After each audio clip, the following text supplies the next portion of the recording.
We're recording. So you. Okay, I'm just gonna share. So you're compiling this on Windows. Yes. Right. You're running a Linux subsystem on Windows, right? Yeah, but it's VSL2. Okay. It's kind of important to mention because I tried installing it on VSL1 and it didn't work. Couldn't run it. So what problems did you have on VSL1? I don't actually remember, but it was when it was something Java related. I don't remember. I have it on my Surface Pro, my old computer, so I can actually check what the problem was. Because, but in VSL2 it's flawless. Nice. Because I tried also on VSL1 and I was successfully compiled, but I couldn't run. So it was like strange things. So yeah. If you switch to Windows Insider, you'll be able to switch to VSL2 and compile. Cool. It's the you get errors on the database on the what do you call it? You mean on LMDB? But I didn't have error on LMDB. So when we compile on something else on the Windows when we require on the Windows Linux thing, the key value data store won't run. It gets an error. Yeah, you compiled successfully, but you couldn't run. Right. It's you can make it, yeah. And I mean, I've used it to run with the just run command line stuff with the remote gRPC interface.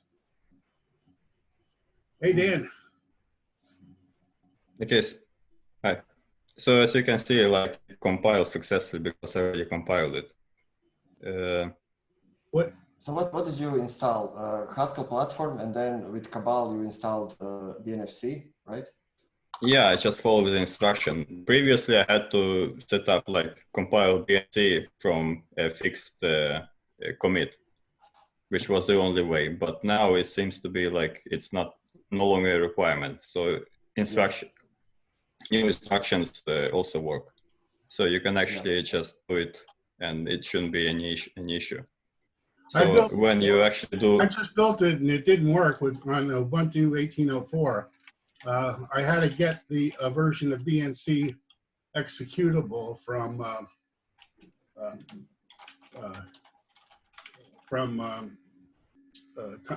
NetZipper. Yeah, NetZipper's repository has one. So, Jim, I'm thinking that maybe you had some other problem because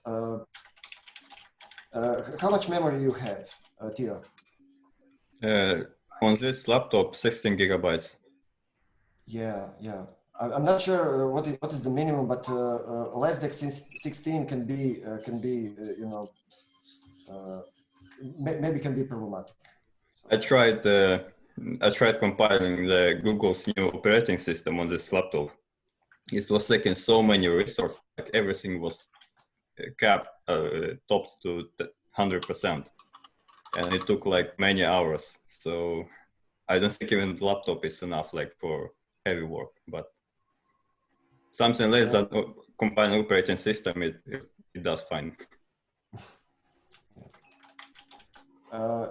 And so you don't have any editor, you cannot really open this in the editor, right? Me? I can. Yeah.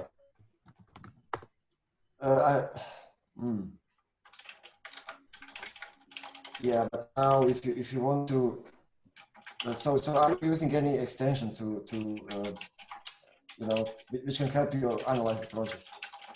This can be tricky because I actually installed the.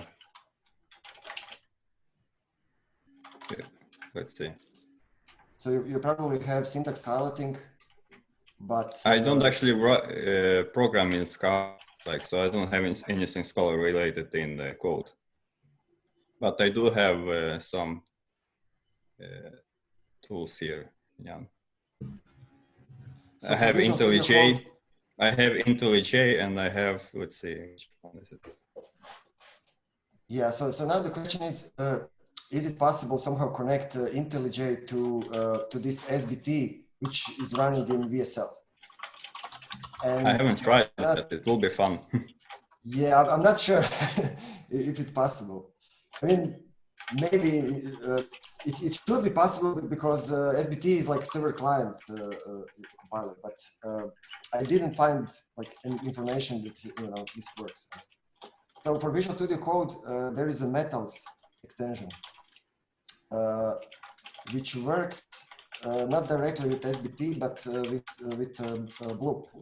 So Bloop is another compiler or some version of compiler for Scala, and but it is much faster. It's than SBT, but it cannot run commands from SBT. So you cannot, compile it to Docker or to executable. Mm-hmm.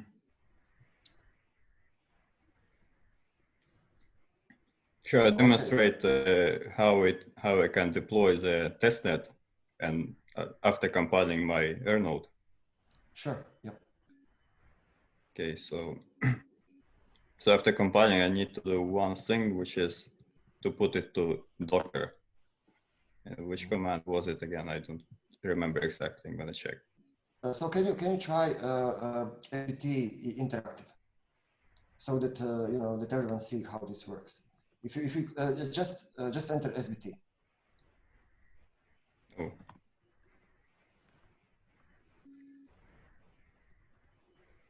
So when you in SBT, you don't need to wait, every time to SBT to start up, and you can execute these commands directly, like compile or stage or Docker publish local. Mm-hmm. So one thing that I want to mention that we executed from the documentation is BNFC :generate. This is like important thing. Clean and generate, yes. But it is not part of the like the whole compilation. We definitely need to put this in the whole compilation. But for now, this is a separate thing. And if you not execute this command, you will not have all of the Scala files, because the Scala files are generated from BNFC group. If I understand, BNFC is some sort of like description of how language is working, right? And it produces some Scala code for you to integrate into the project. So BNFC is exactly a specification of the syntax. And from this specification, parser generator, with parser generator, like this BNFC program, you can generate parser. So, and this parser is will be generated in Scala. Yeah. Jim, I'm going to head out. I've done all of this already, so it works. Yeah, you already done it. Yeah. So now you don't need to specify node / you can just say Docker :publish local. And also here in interactive you can use tab to have autocomplete. It's a good thing, because you don't need to remember all of the commands. You can just start with Docker and you can find out. Also, if now you're in interactive. Is this no? Control C. Okay. So when I check Docker images, you can see there is a coop rnode that has been wait. Also, I mentioned what is this tag? This tag is created from GitHub, from Git tags, and if you pull the repository without specifying tags parameter, you will have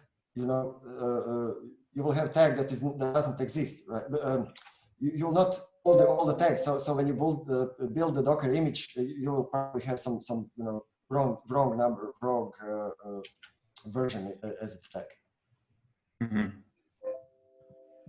When I run this, everything is fine. Like I get the image updated all the time, which I can then bootstrap into the Docker. So now if I exit from this images, as you can see, this is the one I'm using. It's been updated. Oh, it's probably not being updated because it's already up to date. So yep. That makes sense. Exactly. If I probably do any changes, then it will be updated.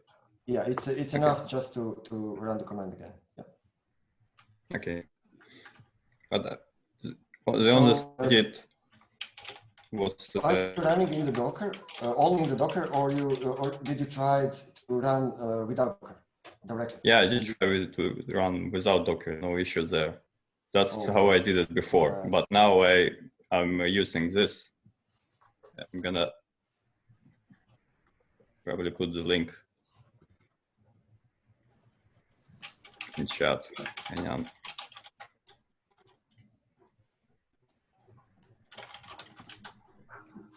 Hi, are you guys thinking of updating any written documentation? Yeah, definitely. Yeah. Hey, Dan. So the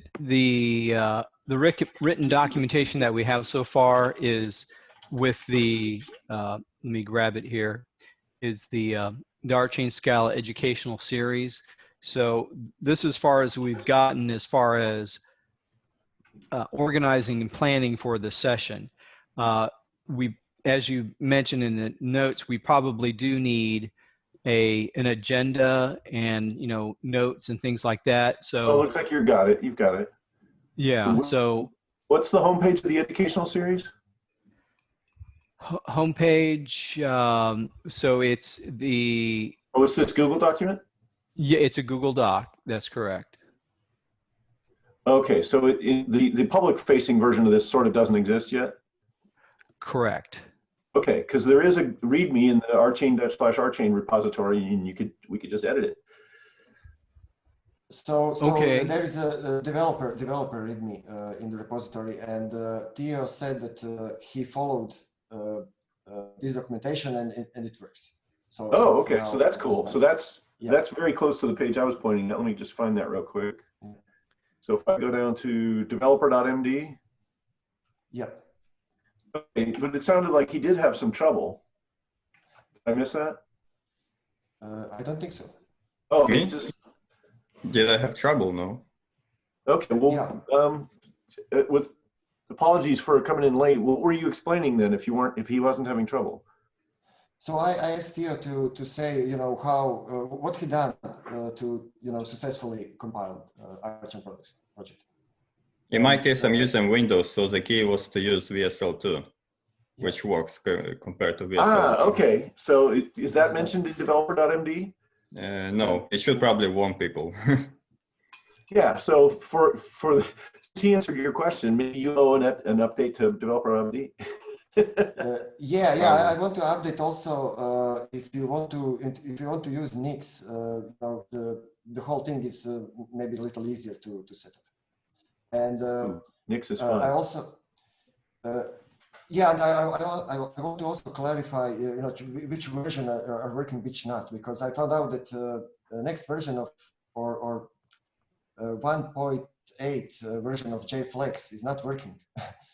I had some exceptions. So this is related to documentation where it says you need to install Haskell platform. So now, okay, since you're the guy you're the guy whose time is scarce, and you have the information, the rest of us owe it to follow you around, fixing the pages. Yeah, I mean the whole point of this educational series is that we have a place where we can share all this information. Right. And create maybe some short videos and this kind of stuff. Okay, well this looks like it's working very well, which so I'll just thank you and go on my way because I owe my time to my day job. Sure, thanks. All right, good work, guys. Bye-bye. Bye. Thanks, Dan. Bye. So I think it all went successful on my side. So maybe I can show you what I have done since I started from scratch. The first time I compile rnode. So Thanks, Theo. so I basically I just show you were all using SBT. So I did not even know what it is. So I used the tutorial from their website to install it. So very easy. Since I'm on Ubuntu natively, I followed those 4 instructions. Okay. So let me go from the start. So I started by cloning the RChain repo. I checked my Java version, which is 11. Then, yes, so I was looking for the build instructions in the README, but then you talked about the developer README. So, okay, so it's just a print. So I noticed that SBT is not installed on my OS, so I installed it. So this is, yes, this was the command after having added the dependencies. So then I simply checked my version. I think it's downloaded Scala program. And then I simply... It's a little older version, okay. Yes, so apparently I have this one. So then I just followed the instructions in the developer README. So where are they? Yeah, it's building. No, it was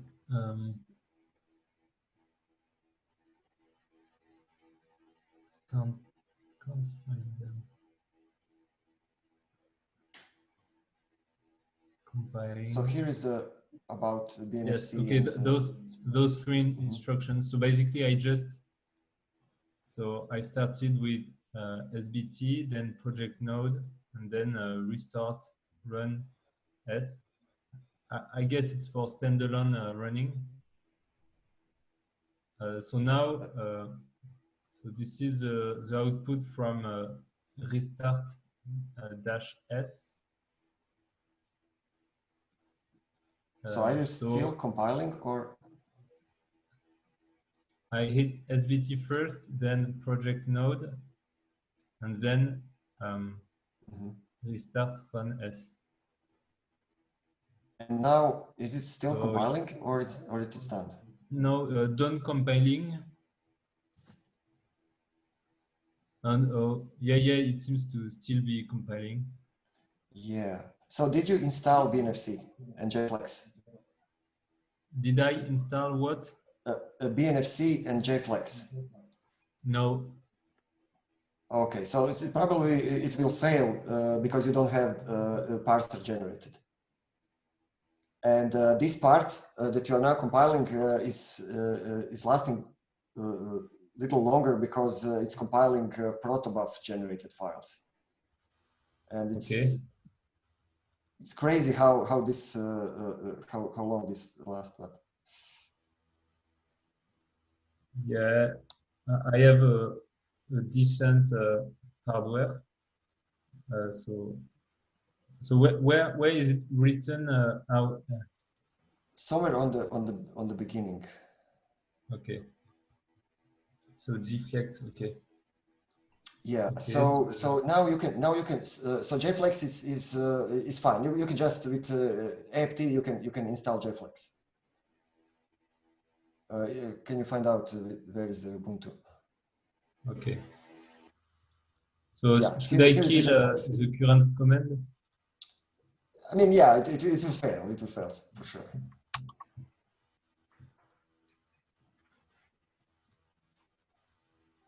Yeah. So after you install JFlex, you can choose. Would you like to install Haskell platform and then install BNFC, or maybe do you want to try Nix and install BNFC?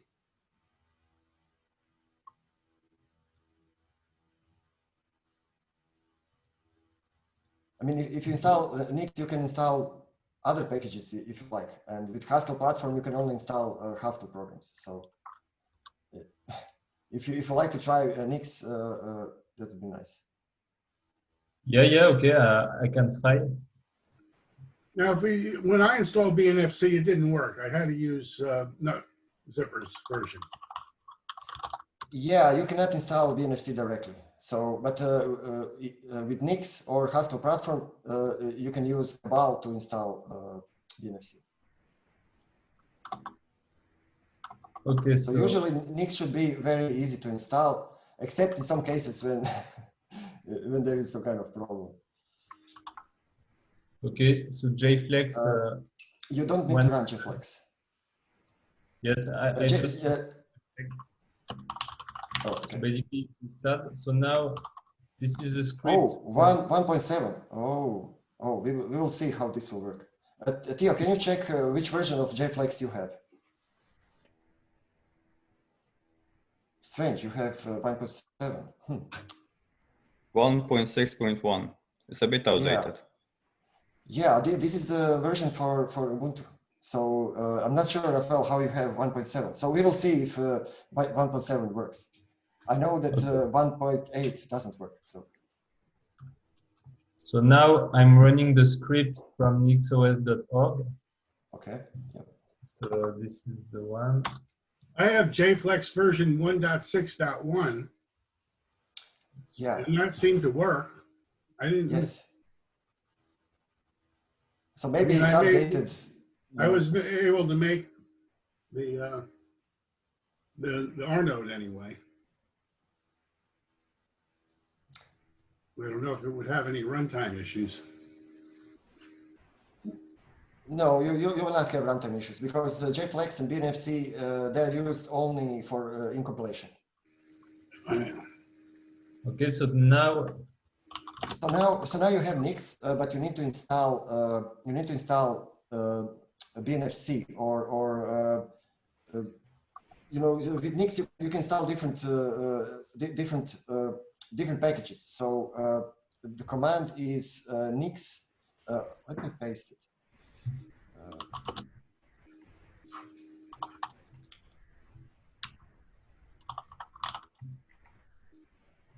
So what we want is BNFC.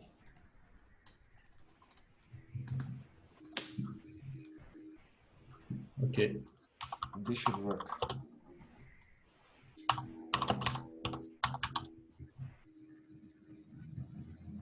It's like a similar thing to apt. And depending on the version of, can you try with uppercase? I think this is the name of the package.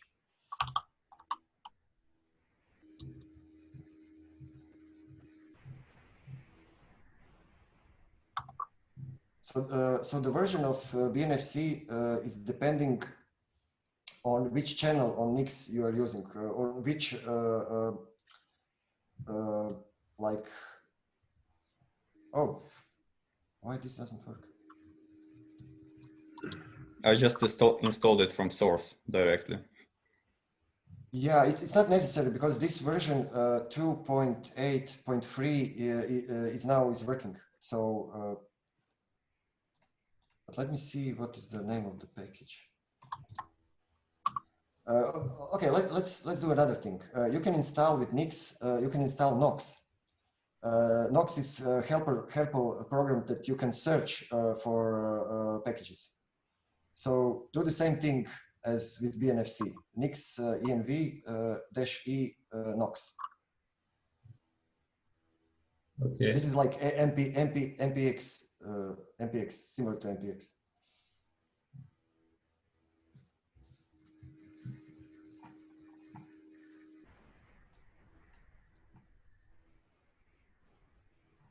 And with Nix, you can also, you have command Nix shell.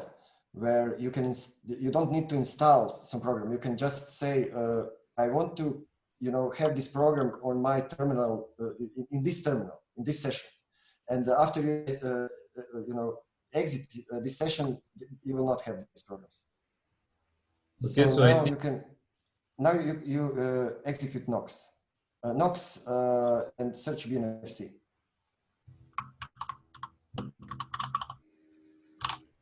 Without search, sorry. Just Nox BNFC. It should give you the list of available packages.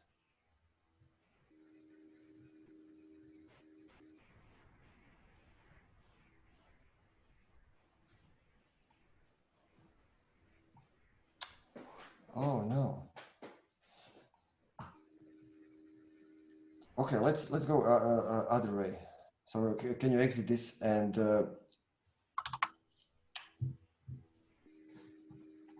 let's do with Nix shell. We can say packages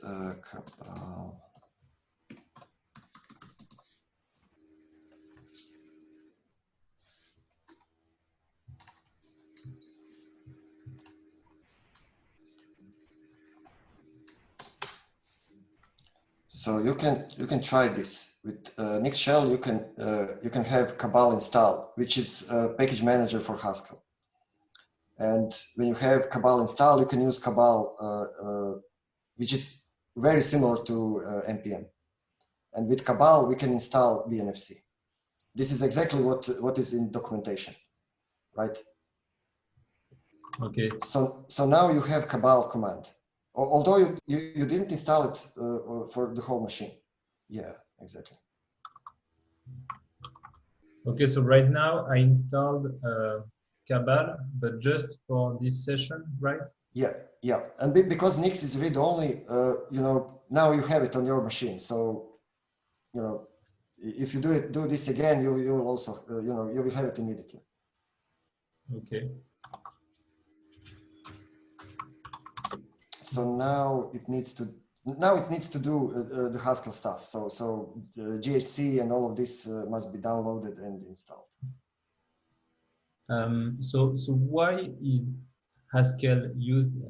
Oh, this is fast. Oh, this is Cabal update. Oh, sorry. This is just updating the package list. Okay, Cabal install BNFC. Yeah.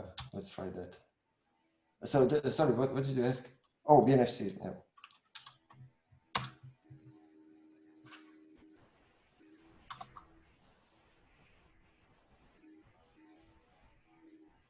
GHC, the program GHC. Oh, I was thinking that Cabal will install GHC also. Can you exit? Can you exit this session and again execute Nix shell with Cabal install, but also add GHC at the end.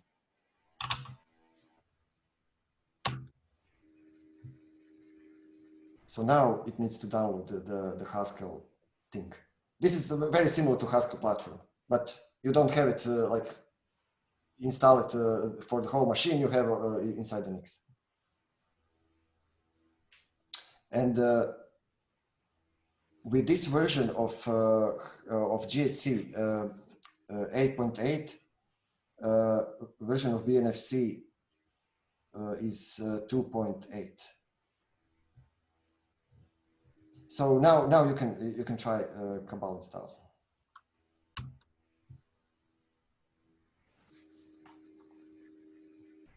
Okay. And so, and what is BNFC? BNFC is a program to generate parser from the BNFC specification. And BNFC is a Bacchus-Naur form specification or grammar. It describes how Rholang is working, like what types you can pass and stuff. What types are available? Only the parser. Just the syntax. It doesn't say anything about types. And because, you know, parsing and type checking is very similar, we can say that some types are included in the syntax, right? But this generator is only for generating parser, not anything else.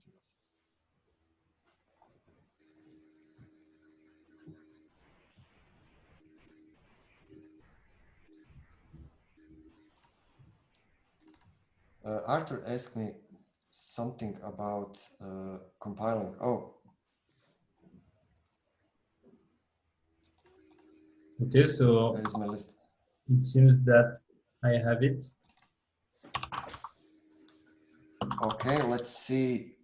First you need to add the path in your bash RC.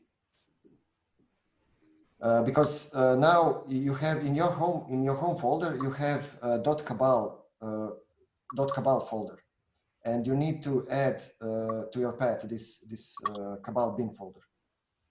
Okay. That was added automatically for me.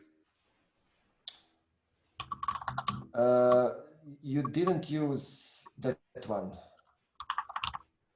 You probably you put this BNFC that NotZipper give you in somewhere in the path. It was dot profile, not the dot bash RC. Where I put it. Yeah, I mean that profile is fine, but it's not loaded when you start a new session in terminal. So what's the command exactly? It's like a path. So let me copy paste. I have it here. I've not done it in a while. It's in the instructions. I don't think this is in instructions. It showed the command. Where did I see that?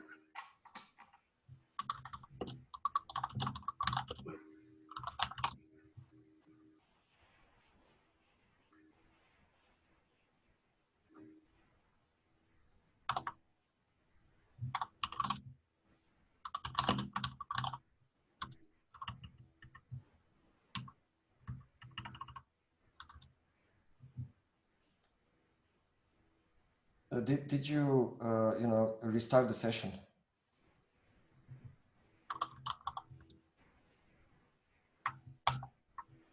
Okay, so I have a new one.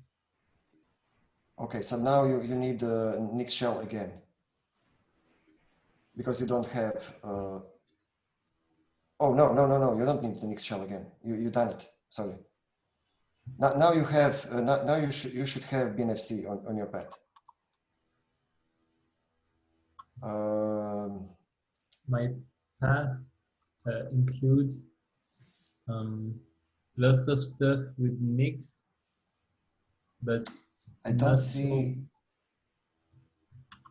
Not sure there is Cabal. The Cabal, you will not have Cabal, only BNFC. But this is your old session, right?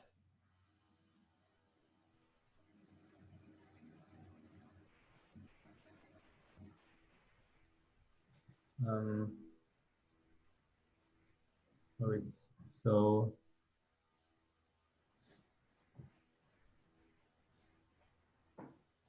this part is from your session when you were in Nix shell session. Okay. Right. So this is my brand new session. Yeah. So.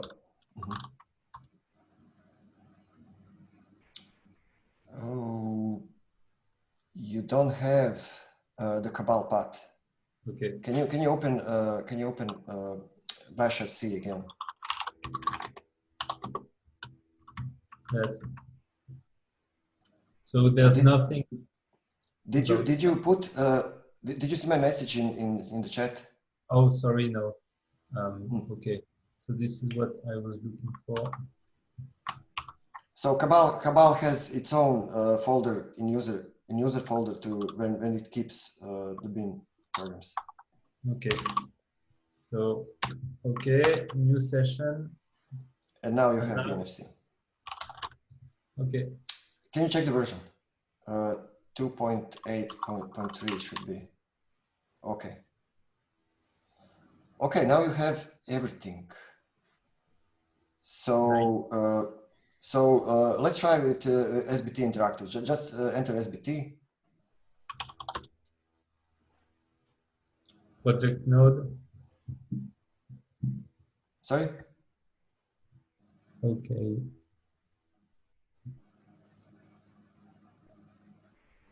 So now the first thing before executing compile, which will compile the whole code, you need to generate the parser. So BNFC :generate will create a parser, and you can use tab to autocomplete. BNFC generate. BNFC :generate.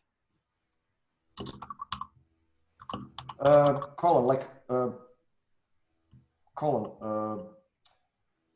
I'm not sure how to say it. Code. Colon. Two dots. 2 dots. Yeah. Oh, sorry. Okay.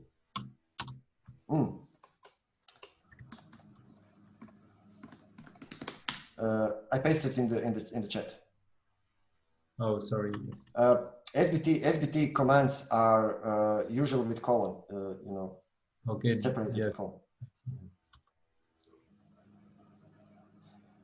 So this BNFC will generate parser, but will also trigger generating protobuf files and compiling protobuf files. So this compilation that is a little longer is part of this BNFC generate also. But if you execute BNFC generate again without changing anything in the protobuf on the parser, this will be very fast. So this step you don't need to you don't need to execute if you didn't change anything in the BNFC specification or protobuf, which is usually the case. So this is a good thing.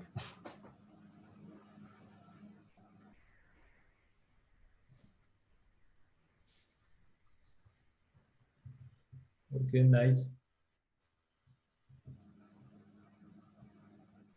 So the whole compilation works without any editor and just with SBT.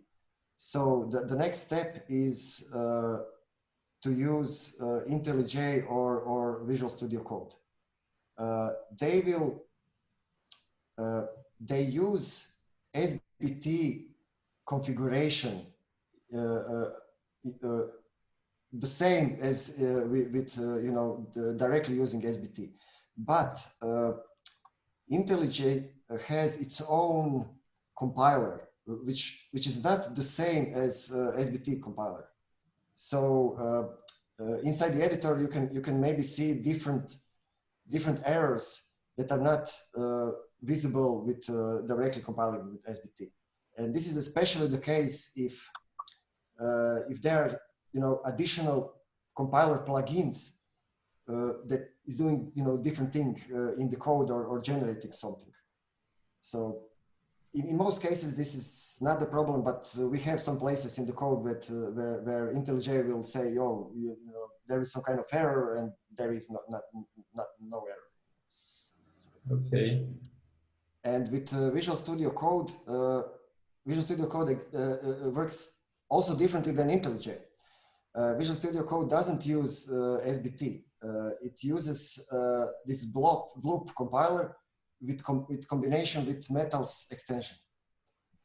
So we can try all these combinations and see.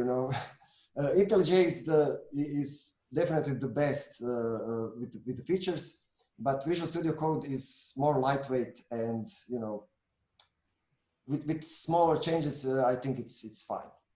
But there is no that much support for just right click and run test and this kind of thing. Okay, so but I think for the cool thing would be to focus on just one, and so I don't know which one you prefer, but basically if we write a tutorial or a guidelines, I think you should advise people to use the one that you favor. So I basically, mean, both are good options. So yeah.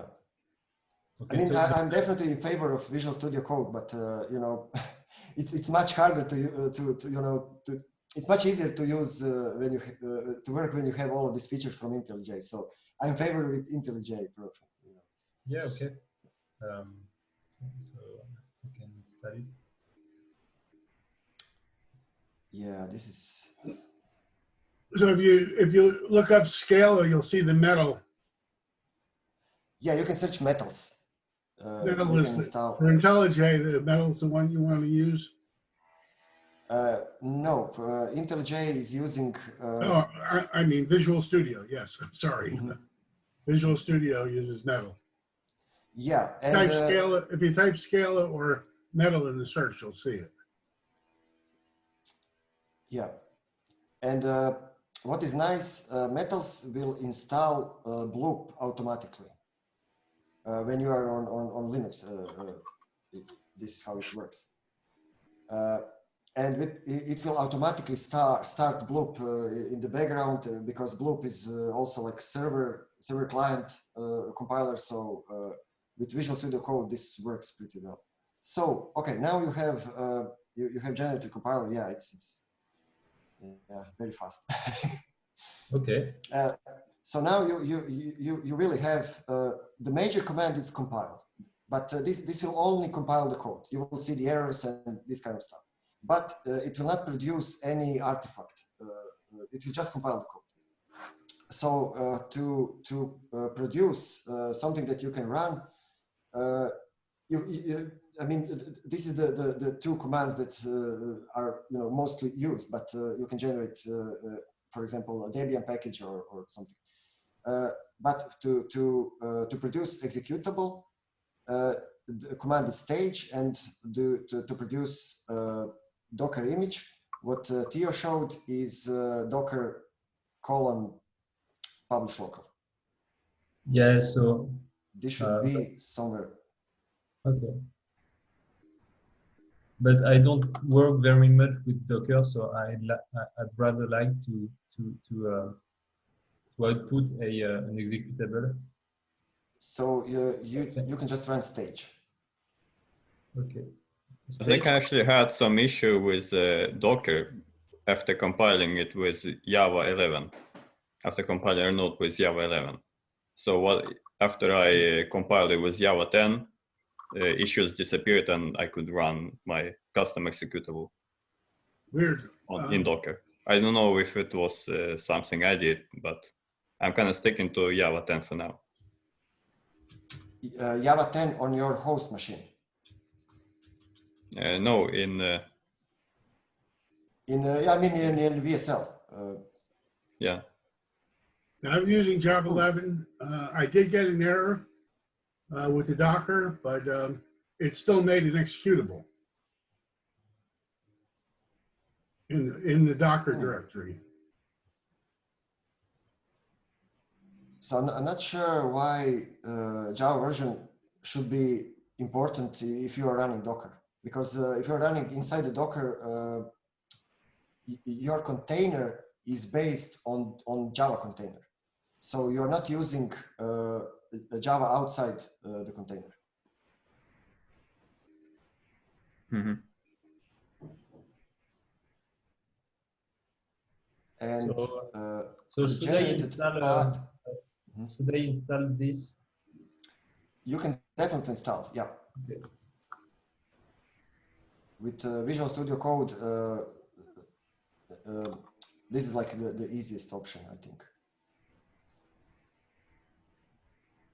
Yeah, so I hope my computer won't freeze because I'm doing a lot of stuff. Yeah, especially with Zoom. Yes.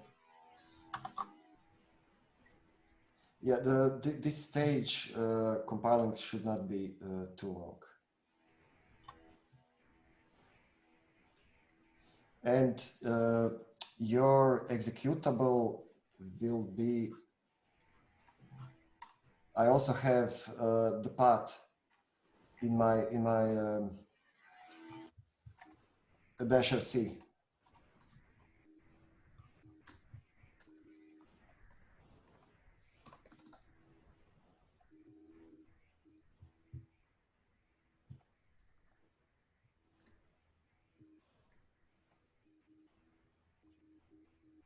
Okay. So So this is the path. 2 minutes for the stage command. So basically, now I should have it. Don't know where is it. I pasted in the chat. Where is the location? RChain node targets. Yes, I should not have run this. Okay, so VS Code is dying.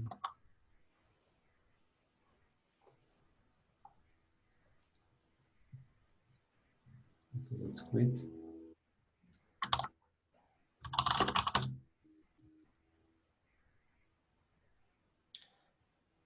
So I said Metals is using Bloop to compile the project. But we don't have any configuration for Bloop in our project.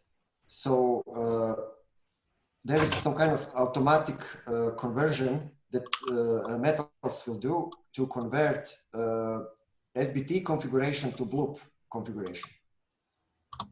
So this will be the first thing that Metals will do on inside the Visual Studio when you open the project. Mm-hmm. Okay, nice. And also you can do what Tia showed. I think you can run directly from SBT. You can run rnode. Okay. With So did you start? Did you install? Yeah, with this command. Okay. Did you start installation of Metals or? No, I do it now. Yeah. Oh, it should. Okay. It should display what it's doing.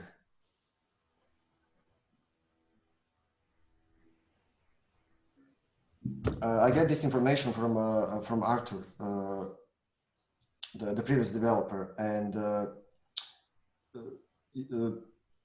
I didn't know how to work with Bloop directly. So you know,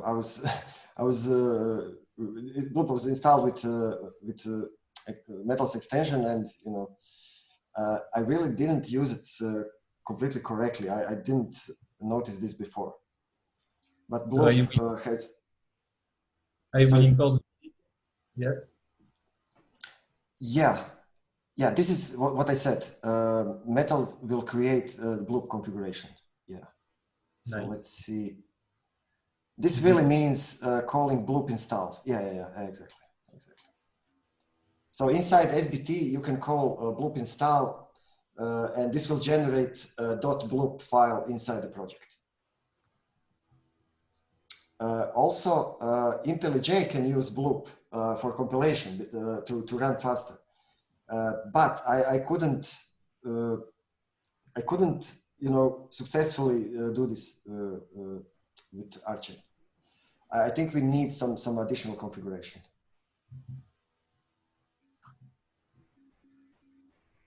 So when everything is installed, how do you check, you know, that this works? You should have additional options inside the code, right? You should have mouse over to look at the type. You should have go to definition. You should have these additional commands that you can ask the code, you know, like more semantic information, not only just, you know, the text, and, you know, and you can also search. So I'm not sure if Visual Studio Code has some option, but in IntelliJ you can search by semantics, right? You don't need to use full text search. You can say, oh, I'm searching this. Give me, for example, all implementation for this interface, which is very difficult to find out if you don't have support from it. Okay, so loop is created. Yeah. And this is just specification, you know, dependencies, dependencies that are specified in the SBT. Now this is all in JSON in loop format. Okay.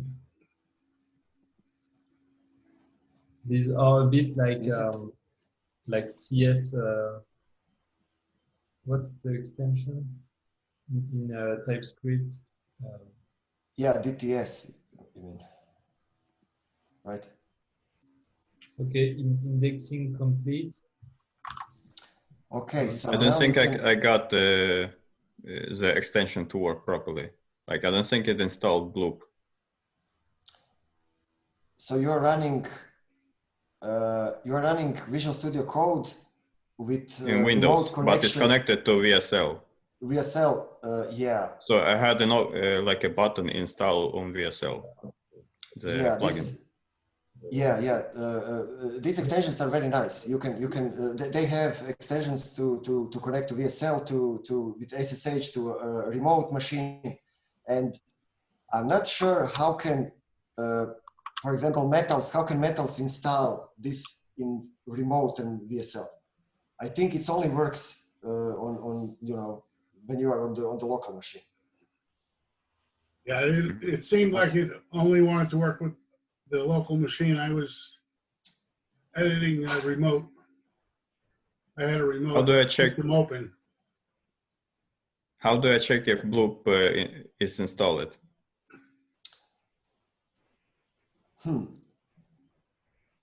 If Metals install Bloop, maybe you will not have it on the path. So Yeah. I'm not sure how to check it. I have some problems with Bloop because they say you need to have only one server per machine for Bloop. And usually you don't need to do anything manually if you have Metals extension. But you can also, you know, do all of these things manually. And then I was thinking, maybe you can start on remote session, you can start Bloop and, you know, somehow tell your local Visual Studio, oh, connect to this remote endpoint for Bloop. But I'm not sure there is a configuration that, you know, you can do this. Okay, nice. So, can you put mouse over on some type? Okay. Can you, for example, right click on, for example, par and go to definition? Exactly. Because that doesn't work for me. Yes. Okay. Okay, so I have a small freeze. Right click on par. Oh, maybe it's working something in the background. Oh, it's compiling. It's compiling something in the background, right? It says on the bottom, compiling R space. So maybe now it's waiting for compiler to, you know.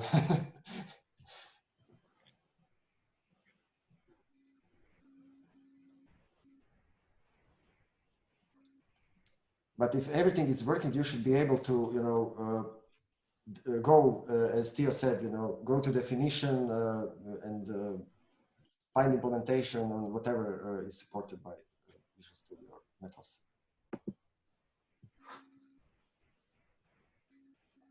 Oh, it worked. I restarted the Visual Studio Code again, and it works. Nice. So problem solved. So you have Visual Studio Code in Windows connected to VSL, and and you install Metals directly as an extension. You didn't do anything else. No. WSL? Nice. VSL 2 to be exact. I don't think it will work with VSL 1. Is that so? Now I'm. That's is that? Are you saying U or are you saying W? WSL, Windows System. WSL 2. You can check if it's released to public.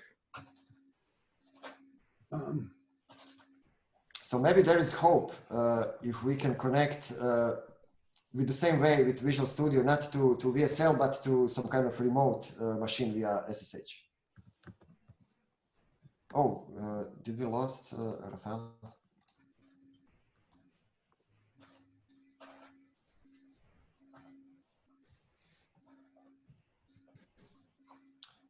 Arthur, do you want to say something about your error that you've seen?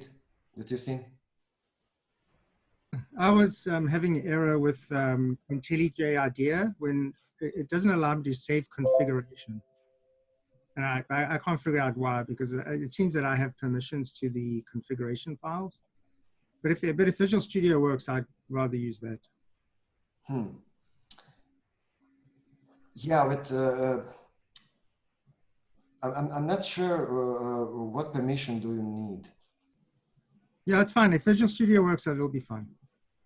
I mean, with Visual Studio, you don't have all of the features as with IntelliJ. Yeah.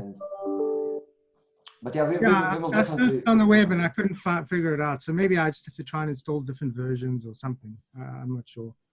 Yeah, which version of IntelliJ you have? 2020.1 or? Look.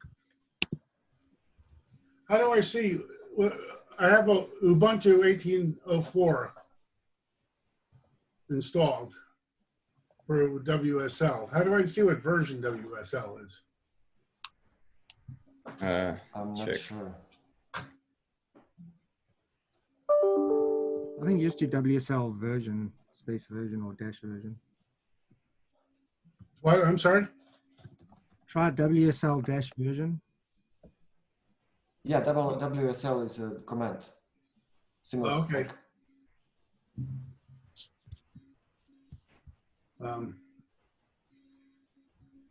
But you probably have the first version because yeah.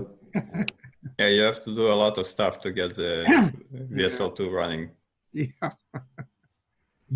So the go-to definition does not work in either for me.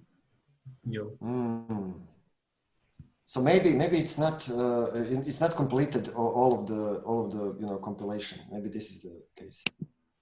Because you have some types, right? You see types when you mouse over, and this is definitely from the compiler. This is not Visual Studio Code. I have IntelliJ 2020.1. Oh, okay. This is the latest. Yeah. So, did you first compile the whole project with SBT in the terminal? No. Okay, so because BNFC generate is not part of compilation, it will not be executed when you just execute compile command. Okay. So you need to execute BNFC :generate in your terminal, so you have all of the files that is needed for compilation. Okay. Because IntelliJ cannot do this by itself, and it will probably, stuck on somewhere and maybe display huge amount of errors. Okay. I'm not sure why this is not as part of compilation. I was looking to, maybe include it. Sorry, I missed the first part, but are you running JDK 8 or 11? 11. Okay.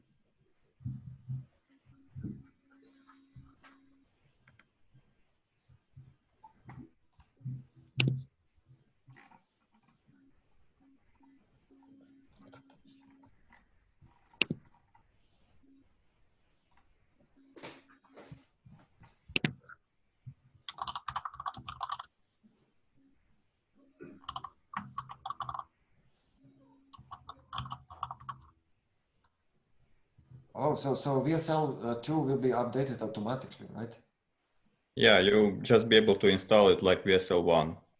So it will come with a kernel. But since I had installed it manually with Insider, Windows Insider, I had to switch kernel. in order to for it to work. Oh, I see.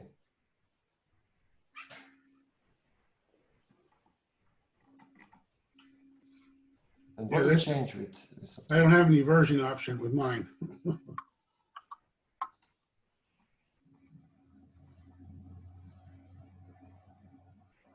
So is this VSL2 updated with this update, latest update, or it will I be don't know if you. I think if you have Windows 2004 version update, you should have VSL2. But I don't know if it's released yet. Oh, check system 2000. information. I'm still. Oh, I updated a few days ago, but it's not 2000. Yeah. Okay. It has to be 2004. Oh, And mine is actually 2004, but I think it's because I'm running Insider preview. Yeah, this is good news, definitely. As you can see here,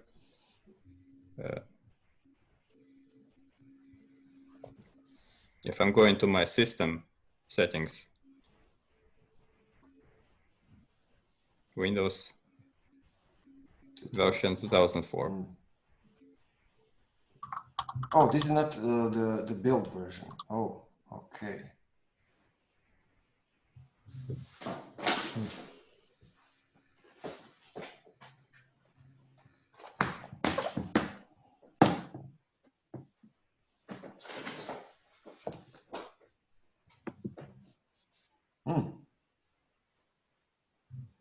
Oh, nice.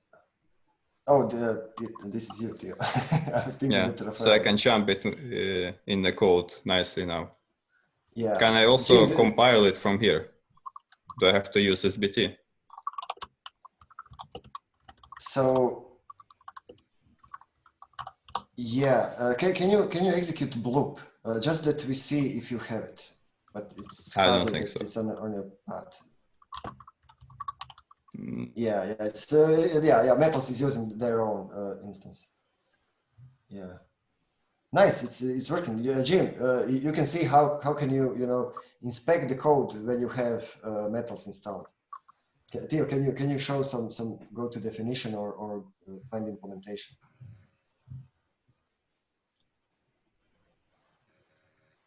Can you go, for example, to some trait and say go to implementation? Oh, this is this is implementation.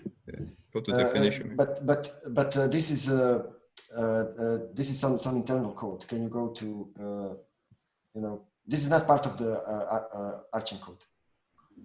Okay. Can I go to crypto source main? Yeah, maybe private key, for example. I can see like what's any abstract class any. Go to definition. Wait, what?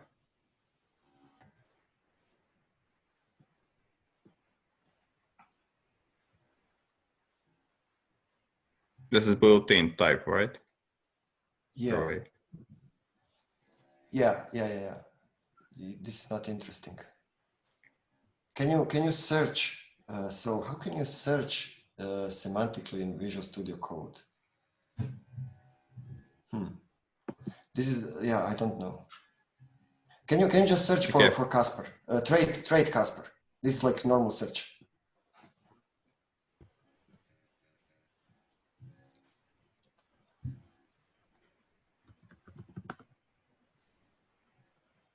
You say trade Casper or? Yeah, trait. Yeah. Can you search with the space? Trait space Casper, so that you see. Trade or trait?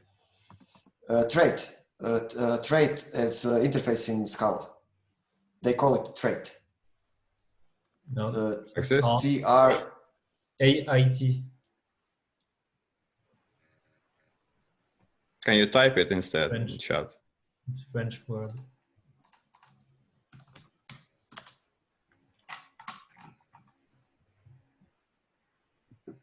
I'm not sure if trait. what is the exact meaning. It's like interface, right?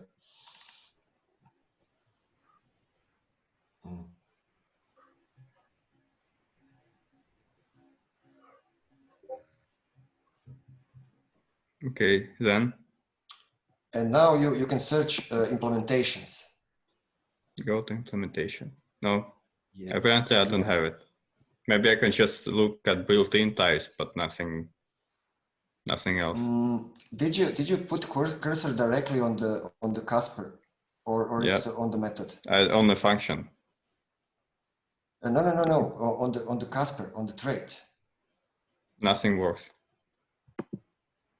Interesting. You have little below. You have multi-parent Casper. Can you do the same thing? Because I know we have multi-parent Casper implementation. Oh. Yeah, that's Come on. exactly the same. This doesn't work. Can Raphael do it? Does it work? I have exactly the same behavior. Okay, so it doesn't work everything. Yeah, this is not nice. Because this feature is very important, that you can see the interface, and you can ask give me all the possible implementation, so I can choose what I want to see. Yeah, this is very unfortunate. Go to references. Thomas, No, will you show us how to debug, or in IntelliJ? Yeah. Yeah, I'm so assuming maybe, you can't debug in Visual Studio, right? I don't know. Probably Metals can integrate also with debugger, but I'm not sure how well this works. And yeah.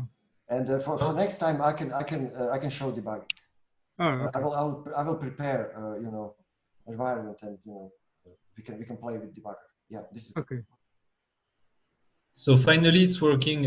I'm sorry. So I guess there was like 30 seconds for loading when I launched VS Code, but now it's working. So I can right-click on Casper and go to definition, and it works. But go to implementations. This doesn't work. Go to implementations. Yes, it works. Can you show us? I have because we have multiple implementations. You should see like a list of implementations. Yeah, exactly. So this is the list. So I just did the same as a Theo. So I can, for example, go to implementations. Yes. I have this is what we want. Implementations. Yeah. So you can click on some implementation, and you can see, you can browse. Yeah, this works pretty similar how it works in IntelliJ. So if I have, Windows 10 Home version 1903, this isn't going to work for me, right? Which version do you have? 1903? No, you have to either try to update and see if it's actually available, or if it's not available, the only way to get it is through Windows Insider. But I think it's gonna be public soon. It's gonna be a public update. Like if you do Windows Insider, it's hard to go back. So it's committing. I think I used to be part of that. I don't know if I still am. Yeah. but I mostly installed this Insider version because of ESL2, because of how awesome it is. Like the speed is incredible. It's like running an actual Linux operating system side by side, like without any drawbacks. Like memory management is so much better. But So this right is not the point. So the RChain runs fine on the new one? Yeah. No. I mean, I can compile RChain. I can run Docker inside all of it. All this inside of Linux terminal. But VSL should use Windows kernel, not Linux kernel. I mean, no, VSL has its own Linux kernel. I mean, yeah, but underneath is the Windows part. So they created a bridge. So all the system calls will be it will transfer to Windows. I'm not sure if they changed. Yeah, probably, but they use in Hyper-V as far as I'm aware.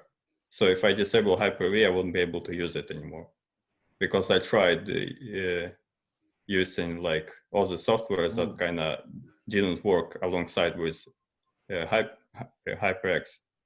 The Department of Defense made a ruling that after 1995, all systems had to be POSIX compliant. They had to have a Unix kernel.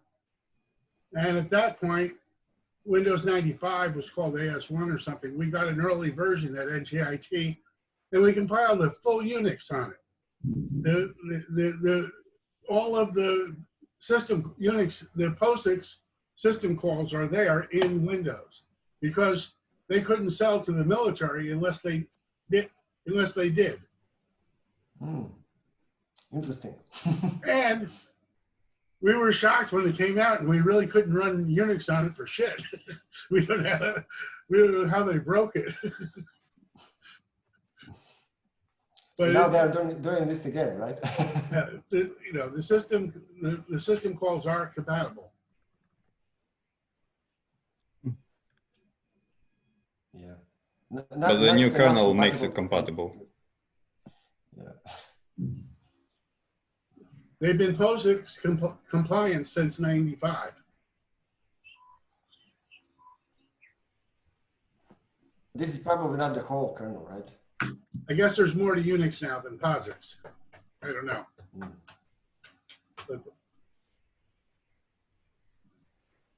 On my Visual Studio, the go-to definition doesn't work. Did you do anything to get that to work? Yeah, so you need the metals extension. Yeah, I've got that. Oh, do you see output from the metals extension? Is it finished or do you have some kind of error?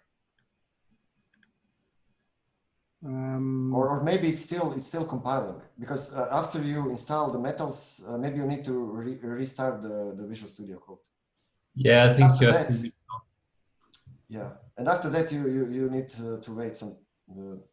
I mean, it should display some messages on the bottom. It says no build target. Oh, it's a warning. Oh, it's just warnings. Okay. Okay, cool.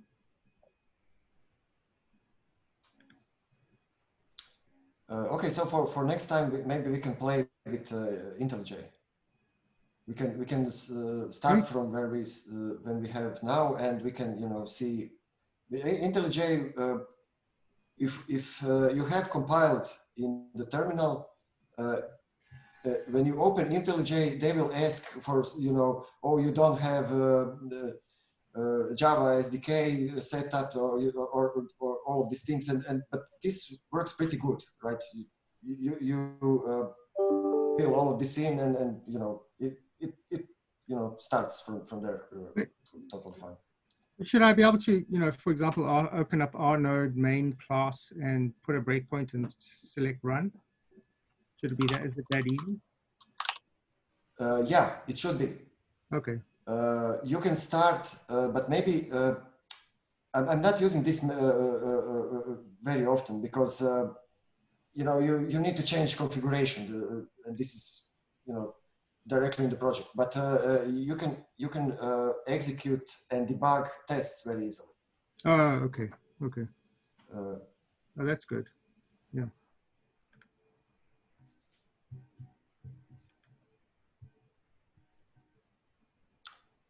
Great. Well, Okay. this was a good session. Yes. Yeah. Yeah. So it's so good. I'm going to have to go back and watch it a second time. So. Yeah, I think we have some information, but maybe we can write it down and. Yeah, well, I'll go back and at least a homework assignment for me is maybe create kind of a log for these sessions. So with links and reference material. While I'm thinking of it, let me save the file, the chat for today, so I have that. Okay, yeah. So I'll. Yeah, but mainly Tomislav, I think we just went along the instructions in developer.md, right? Yeah. Okay. What I had the same problem that that Jim had with BNF, and I missed the first part, but that didn't seem to be clear if you follow the instructions in the MD file. Oh, okay. So I'm using Zapper's BNF as well. so do you have a BNFC installed? And I'll figure it out. I mean, it's fine. I was just saying that if you just follow the instructions, then Jim and I both came across that problem with BNFC. So the instructions aren't clear enough. So for BNFC, you need Haskell platform, and with Cabal, you need to install BNFC. And this will not work automatically because BNFC will be installed in your home directory .cabal /bin. So you need to add this folder to the path. So, okay, all right, okay. And then you will have BNFC. Thomas Lau, I just have one question. Is there any way to get all of these development packages and all of that into a Docker image, and then just basically use, give that out as saying this is if you want to do any kind of Scala development, and here's the image which all the libraries and everything already built in, and that's what you should use going unless we release a newer version of either BNFC or any other packages. So we are using BNFC and JFlex as external libraries, which are not part of RChain project.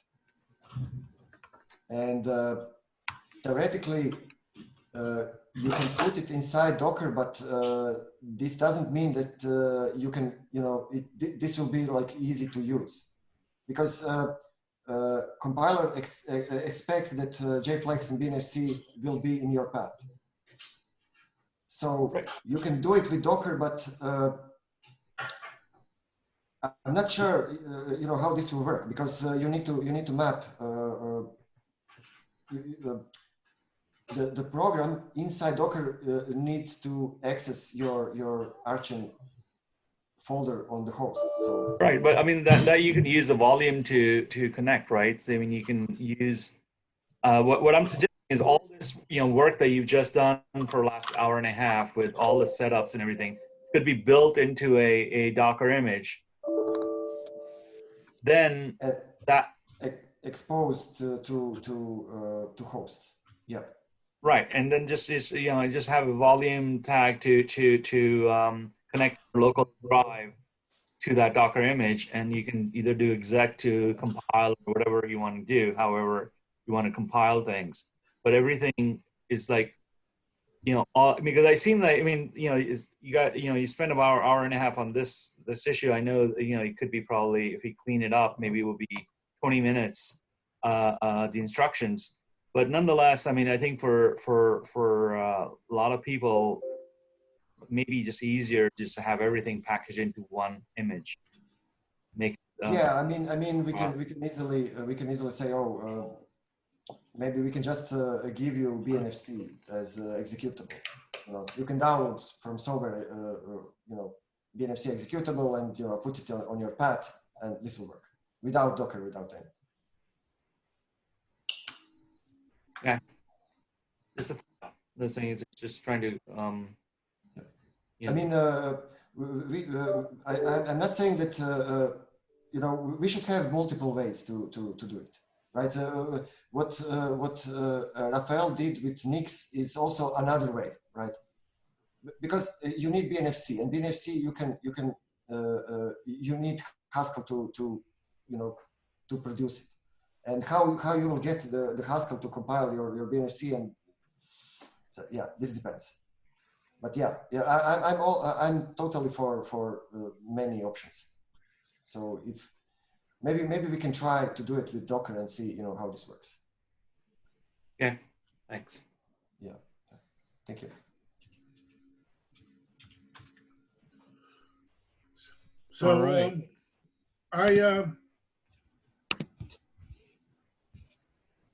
was working on trying to get it to work. Now, apparently, I can't use WSL because of my version of Windows. But if I can get the SSH-FS to work properly. SSH-FS is not what you need. This is another extension which is not the same as Theo is using. So Theo is using a more better integration with Visual Studio Code. This SSH-FS is only for file system. So you need to search remote something in the extension. And this will give you, I think you can just type remote and there is some option. So yeah, remote SSH. So this is different thing than SSH-FS. Okay, do I have them both installed? Is that you already have it, and I'm not sure exactly how you tell this extension to connect to SSH, because there is a multiple extension for this remote work, and I didn't try everything. I don't have remote FS installed. No remote FS, but SSH-FS. You have SSH-FS. I see. This is different. Why don't you scroll down the visual where it says Visual Studio Code Remote SSH? Let's see what the documentation says on the right. It's editing. Which one? Remote workspace? This is something else. This is not for Microsoft. Maybe remote development. I think. No. This is also something else.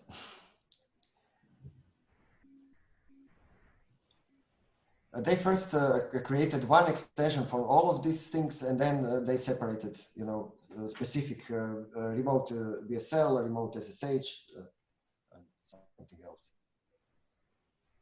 So I think this extension with the remote dash are what you want. Remote dash? Yeah, you need extensions that are from Microsoft. So these other extensions are not similar to that. They're for something else. You see the dash in the name. This is yeah, it's probably they're all for Microsoft. This is deprecated. Can you click on remote development? What is that? Is this for Microsoft or yeah? It has many downloads, so maybe it's it's installed. Yeah, and maybe this is like group extension from all this other. So you have it installed, but you need to see how you use it exactly. I'm not completely sure. Maybe so VSL connection is working. The problem that I'm having now is that when I reload the window, what it's going to do is it's going to tell me I don't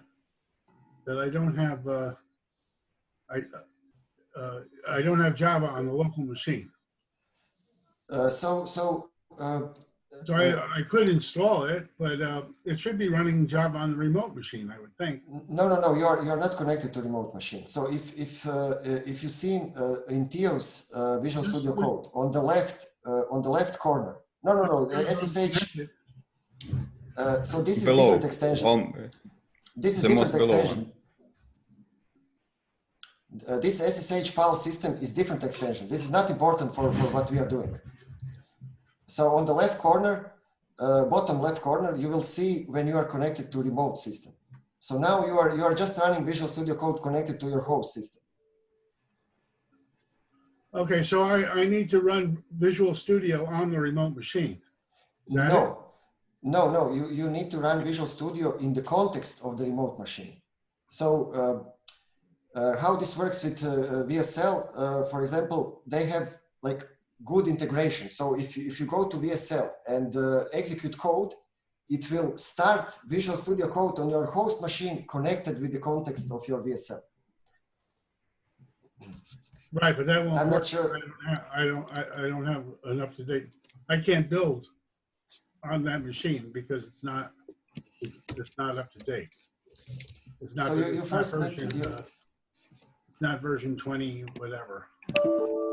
Yeah, but you can connect in the same way you can connect to SSH machine. And I'm not sure how to do it exactly. I cannot tell you. So.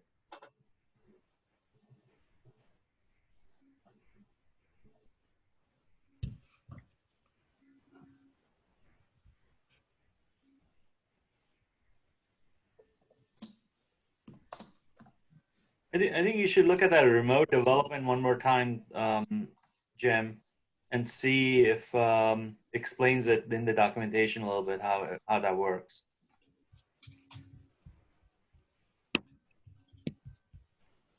It's in the middle of the screen. Yep. Keep coming down. Right there, you passed it.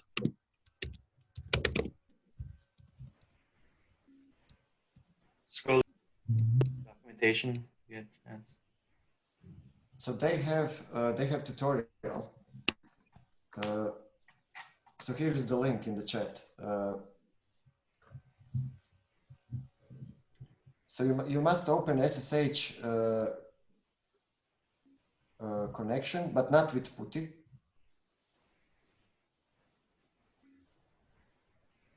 Install and open. What does it mean? The okay, you must use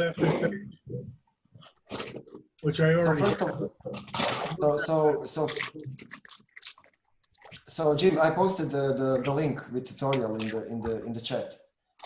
First of all, you need to use SSH client, which is not PuTTY. So you can use built-in SSH. This is now part of the Windows, or you can use Git for Windows. Git for Windows also have SSH client inside. So PuTTY will not work. This is probably because, well, agent it works with PuTTY. So I'm not sure. Well, I've got SSH on the machine. But are you using PuTTY? Are you using? No. But it's not a problem that SSH is working.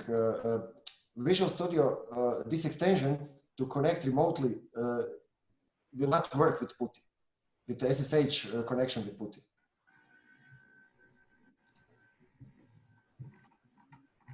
And after you do this, you have command to connect to this host.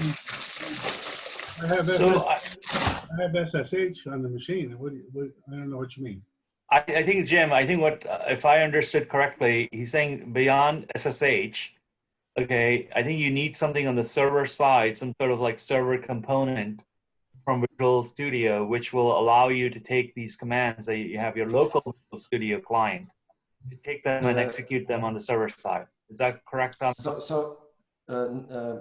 So you need a specific client SSH. Right? Because PuTTY is SSH client, right?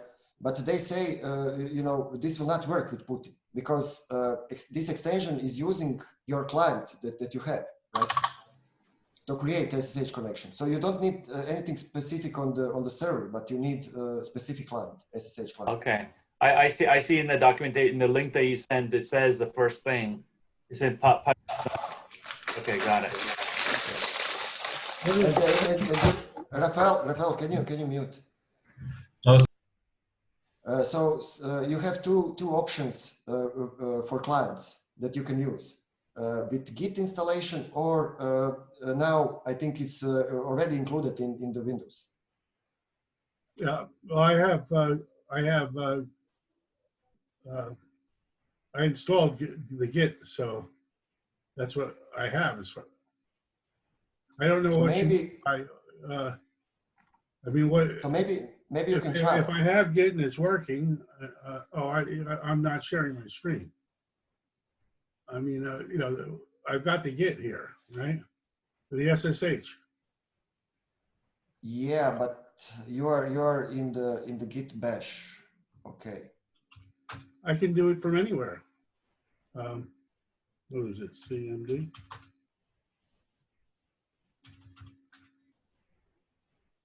Can you type, can you say type SSH? Or which SSH? Either way. Yeah, on a Windows machine. So I'm sure. This is a Windows prompt. Yeah, maybe. What do I put? Yeah. You can use, because with Git you should have it installed. So yeah, let's see. I don't have a witch in Windows. Okay, so you probably didn't install the toolbox for or this additional Linux command that are coming with Git. I have it here, but I just don't have it at a DOS prompt.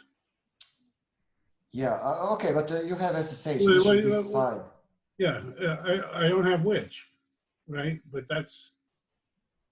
Yeah, I mean you can install Git with this additional commands, and then you can have this Linux command on your Windows. That gives you the because which is part of that, which is part of the shell. Yeah. And I think what Tomislav is saying is that if you had the Git extension installed on your Windows, you would have the witch and other tools as well. Yeah, exactly. So there's a. But Jim, let's try to connect from your Visual Studio. So just try it. Like it says, press F1 and run the remote SSH open SSH host command. So just press F1. No F1. F1 is for some kind of help, but F1. Yeah, but you can run commands from there. So you can just type remote SSH. Oh, I was thinking that Shift Control P is to. It's on top. It's on top. It's second option. So remote SSH connect to host. I'm already connected. No, you're not. So now you're opening new session. You can see below opening remote in green bar. So it's trying to connect. So okay.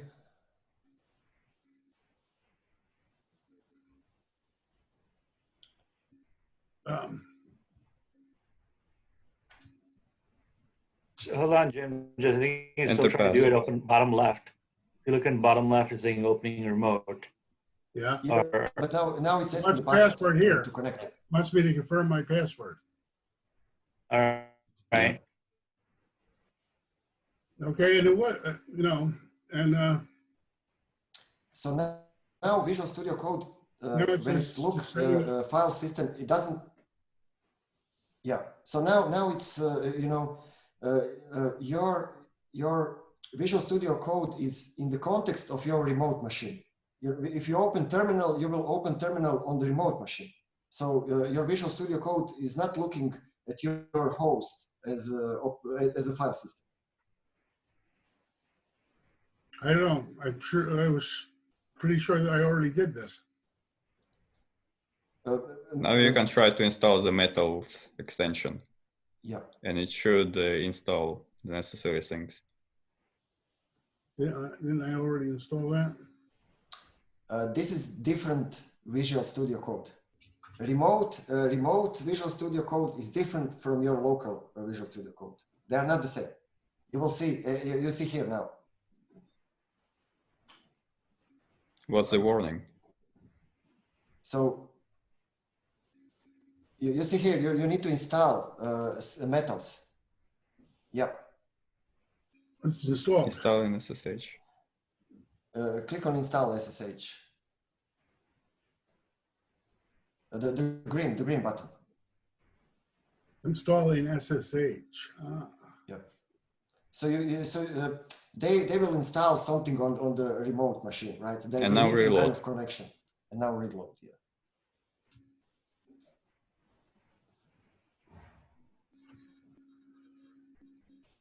So it wants my password again? Yeah.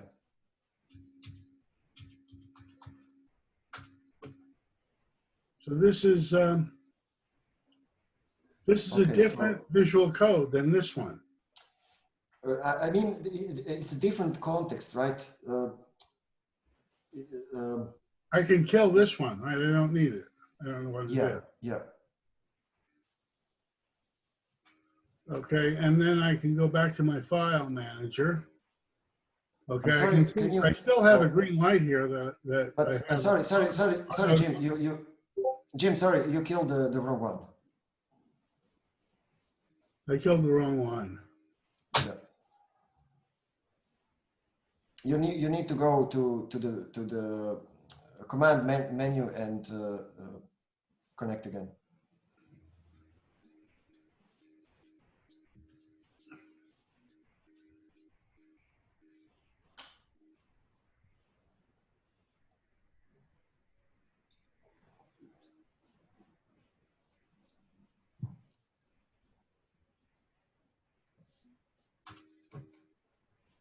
I need the password again, Jim. Oh.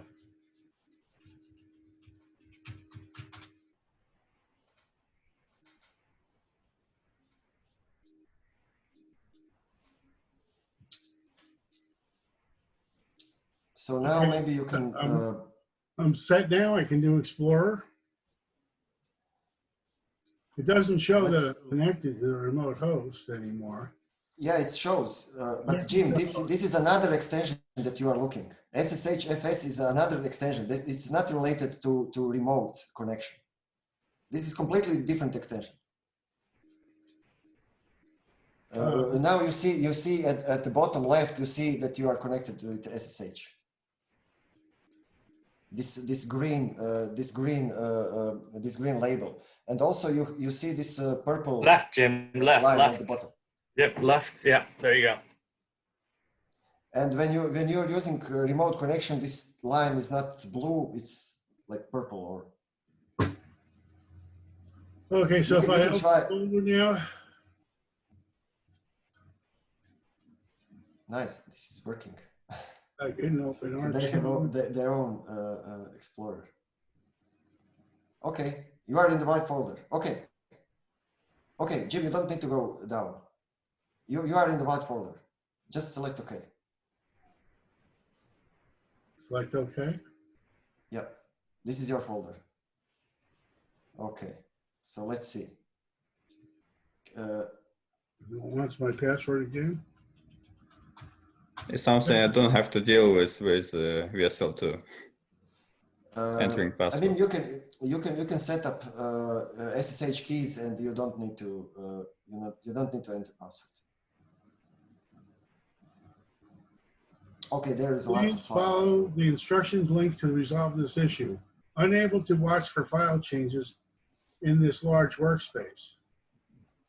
So you can configure Visual Studio Code to greater numbers for watching files, but this is not critical now. You can.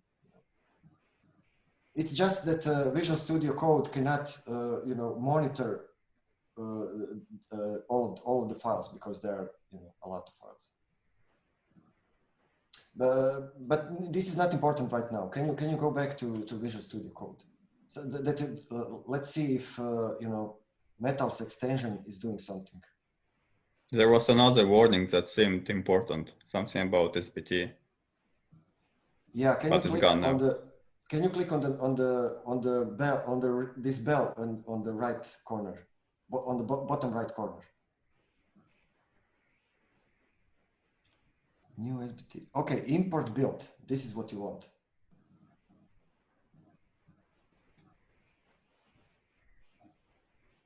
Okay.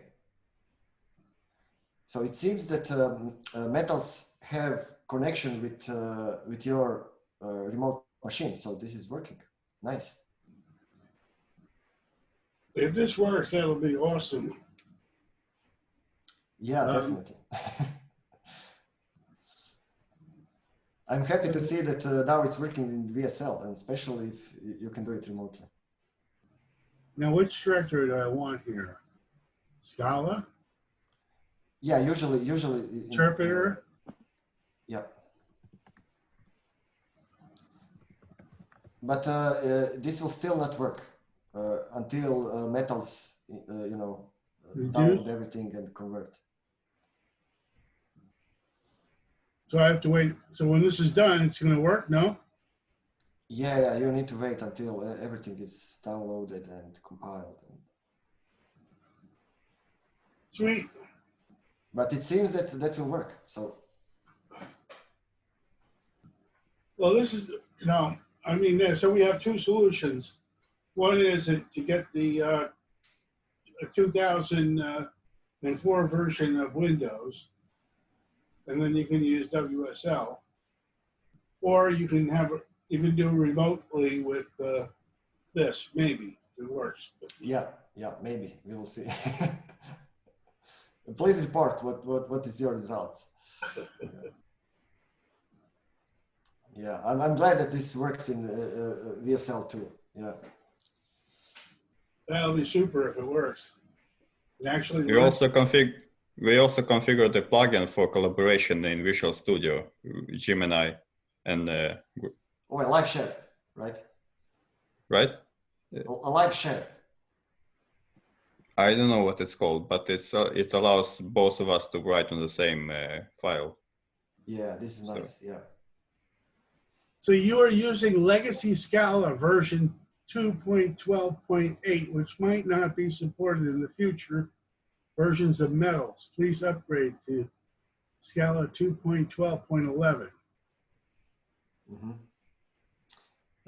So you probably installed SBT with APT. And I think that Rafael did the same thing.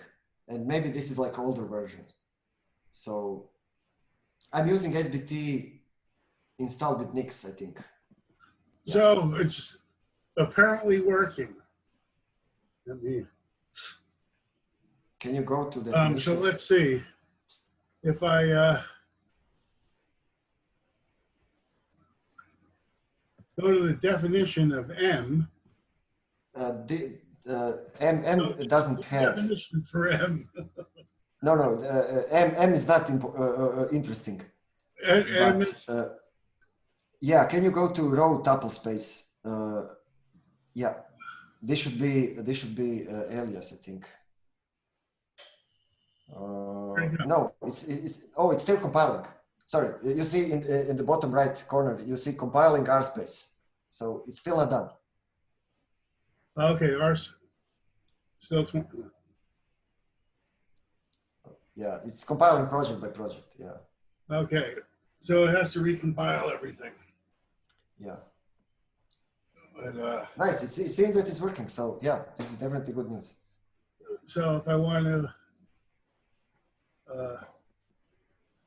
let's see.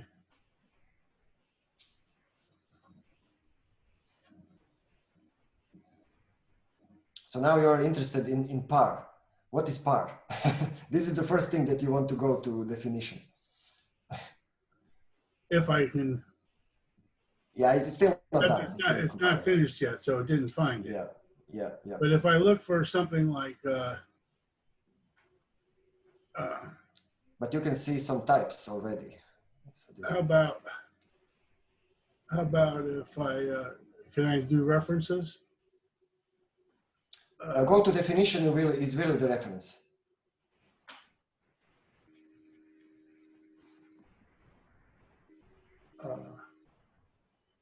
This value union. What are references? Oh, the reference. So where is used? Yeah. Right. But this is probably not working because it's still compiling. It's trying. So all of these commands are not included in Visual Studio Code. These commands are depending on external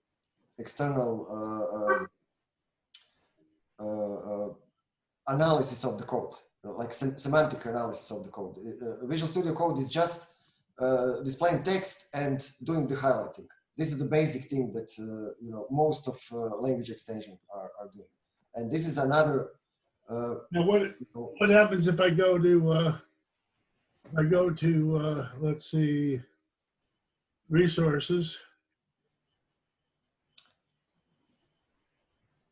So this is not Scala code. So it probably, these other files are part of other extensions. You know how they are working. So what, how come we don't see any Rholang code here? How do you mean? CL co-op. Oh, you want to Rholang. So you need to go to Casper. In Casper you have some Rholang. So in main resources, and there is a Rholang code. But this is not part of Scala development. So you can install Rholang extension. So I, even though I had the Rholang extension installed already, it's not installed for the remote version. But you opened a ROX extension file, a file with a ROX extension, which is different. So each extension that you have installed on your host machine, you need to install, not again, but you need to confirm that you want to use it on your remote development environment. So you need to click install. Yeah. Install in SSH rnode. Okay. So please don't click reload because Metals is compiling. So you don't want to interrupt it right now. Yeah. So we'll finish that. Jim, can I ask you to go to settings of your Visual Studio? Settings, Metal, and see what your path for Java is. Settings at the bottom and the gear at the bottom on the left. Yeah. And then settings. Settings, yeah. Then go type in Metal.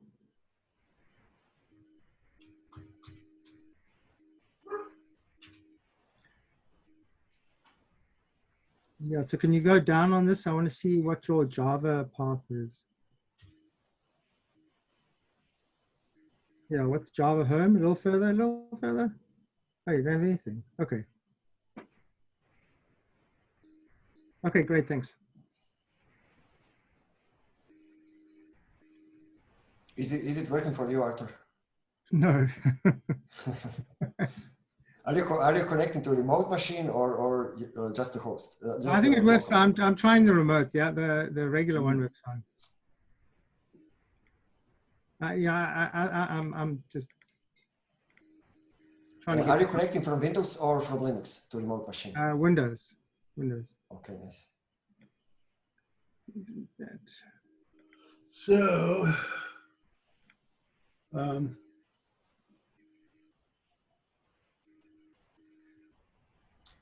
so what would you like? I think it's working. Sorry, please. No, it's working now. Thanks. Oh, great. So when I run Visual Code,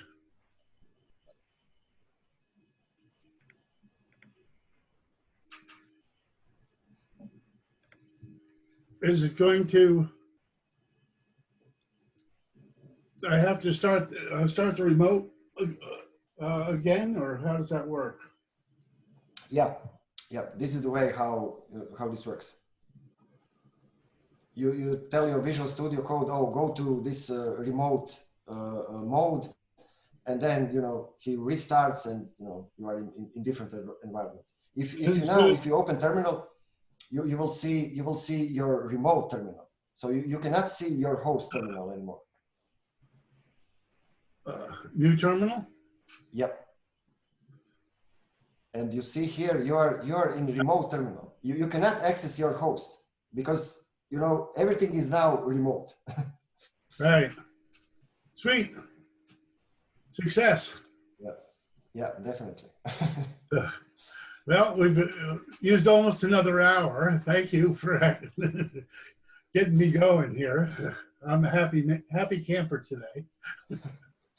Yeah, I think that's some of the things that I'm interested in is just like getting a little bit better at the debugging in IntelliJ, and then what is the workflow for submitting pull requests, or how you know, what that whole thing about getting agreements on doing something, you know, around issues or Jira or whatever it is, and then doing a pull request to get changes. I mean, the key thing I'm interested in is off-node. I'm trying to work on sealed bid auction, and for that I need to call a bulletproof library. And I've tried different routes. The one route I tried is the same way that we do the crypto library, where you have a, you know, where you have, you use Maven and you create a bridge between Java and Scala. Well, sorry, not Java, but a binary file in Scala. But I think I'm going to try the route that you did with doing HTTP for off-node. Because the key thing for me around is how do you get zero knowledge proofs into the language, and find different ways of doing that. But it's still difficult right now to do that, because like most cryptologies in Rust, right? So okay, so just to understand you correctly, so you want some way that you can include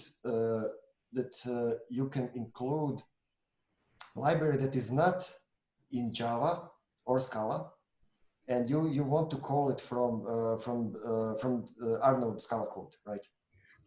Well, I already did that, right? I took the same way the same approach that we have for the crypto and the integration into the Rholang language, right? So you have a Rust or C library, and then there's some bridge that you write that you compile with Maven, and then you upload that to a Maven package folder, and then you include that in the build, and everything works fine. It's just a lot of work to build the bridge between Rust or some C library and the Rholang language. But but that's fine. I mean, the other approach is to not take that approach and to call out to a server using HTTP. That's similar to what Substrate recommends, right? Is that you offload the crypto off the rnode. So, but it's kind of it's getting rnode to work with other things, right? So you are creating new system process for your work that you want, right? Is this the way how you want to extend, right? With these special names that you can use in Rholang, and you can call these other services, right? And so the hardest part is not inside the Scala code, right? Because you can easily extend, right, with new system processes. But right. The hard part is connection from Scala to something else, right? Correct. Yeah. Yeah, and then how do you add it, right? Because right now the bridge to call the crypto library for doing crypto is uploaded to some Maven package library that is owned by RChain. You can see it in the you can see it in the build. It's been a little while that I looked at this. So you are saying we are using some library that is not part of the compilation. It's included as part of the build, but it's not part of the compilation. So why not? I mean, you could just have a service that does what you want, and you don't care what language it's written in. Yeah, that's what I was going down there. That's what Tomislav demonstrated in one of the previous channels. So then that's what I was saying. It's like if we had an HTTP or a WSL language construct in Rholang, and it allowed us to call out, that would be great. Yeah, or I was thinking maybe check HTTP or WebSockets are maybe too not enough low level. So I was thinking just to have streams directly, right? That would be useful, because then you can build whatever you want from that. Right. Yeah, so that's kind of, so I was gonna the first thing I was gonna do is just try and do what follow what you did, where you added the HTTP extension, and just kind of take that route. But it would be really nice to have that as part of RChain. Yeah, but, there is also the problem that we are now using Rholang. We have one Rholang for blockchain and like for general purpose, and this should not be the case, right? Because Rholang on blockchain should not have all the features, right? It doesn't make sense to have HTTP on blockchain, right? It doesn't mean anything. But RChain, Rholang, which is like general purpose language, we should have everything.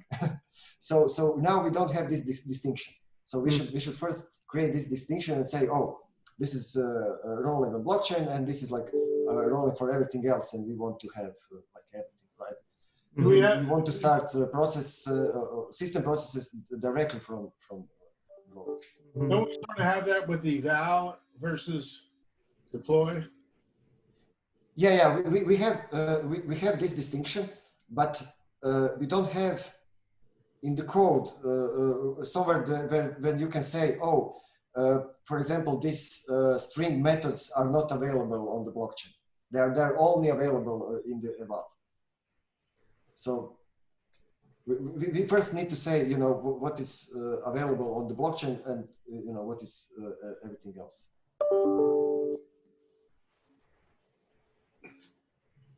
Yeah, this is definitely what would be nice to have to roll with. Well, you know, I'm sort of jonesing for the day when I can run my own node, which, I mean, it can have its own chain.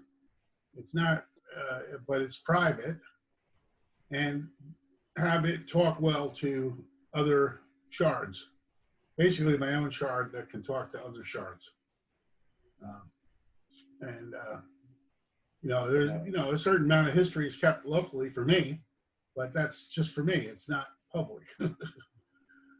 Yeah, I mean, like any other language, right? So, and how far are you from doing that, Jim? What's the?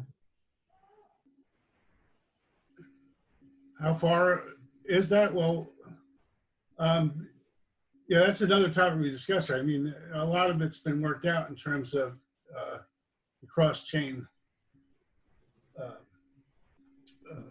protocols, but basically, I just want I'm looking to be able to have names local to a shard, so that any names that I have on my local system that belong to the main shard or some other shard would be remote. And if I send something to those names, it would send them via a GDBC or some method.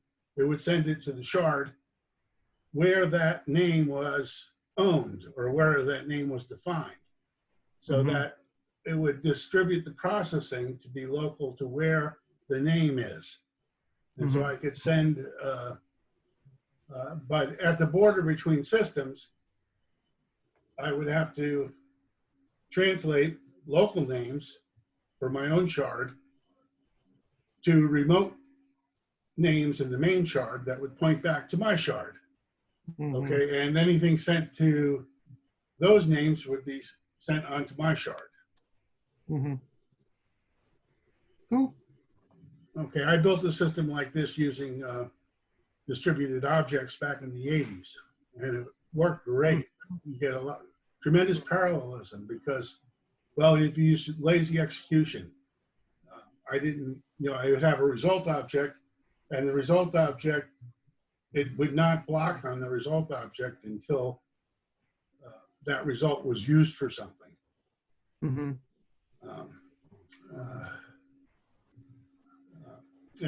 So I want to be,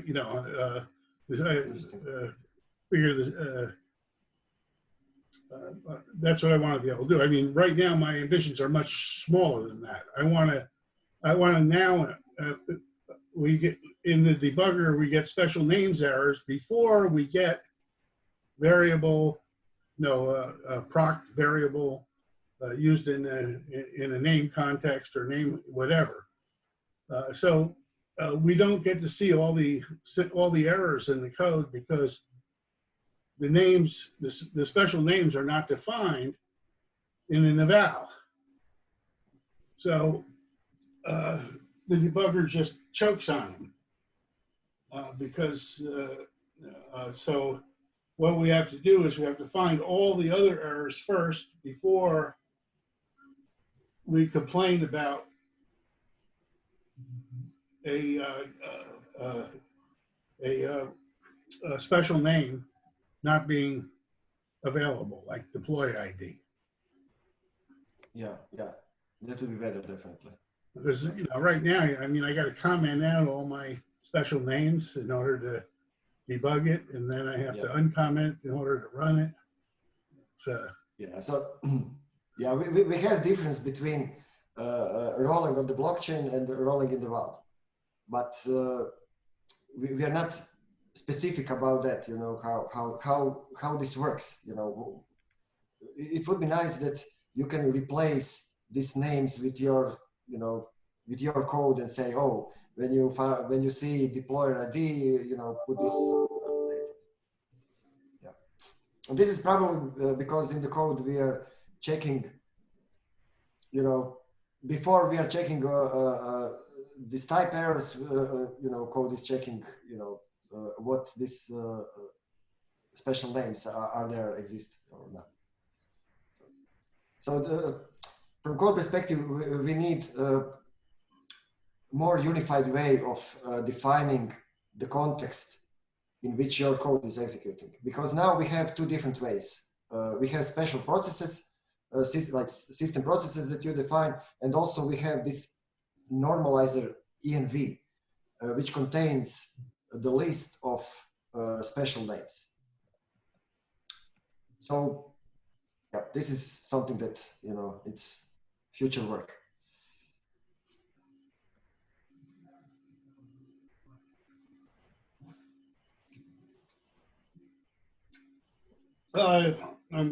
Nice. Cool.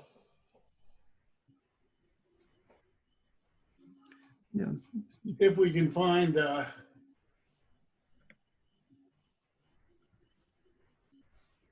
in the interpreter where it does this, and we just make it do it last, then at least we'll be able to use most of the debugging features.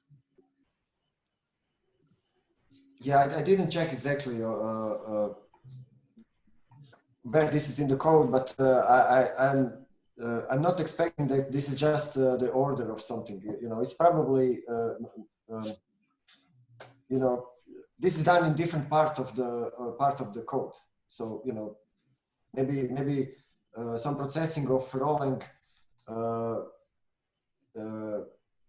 first is checking just this kind of errors. Maybe part of the syntax, and to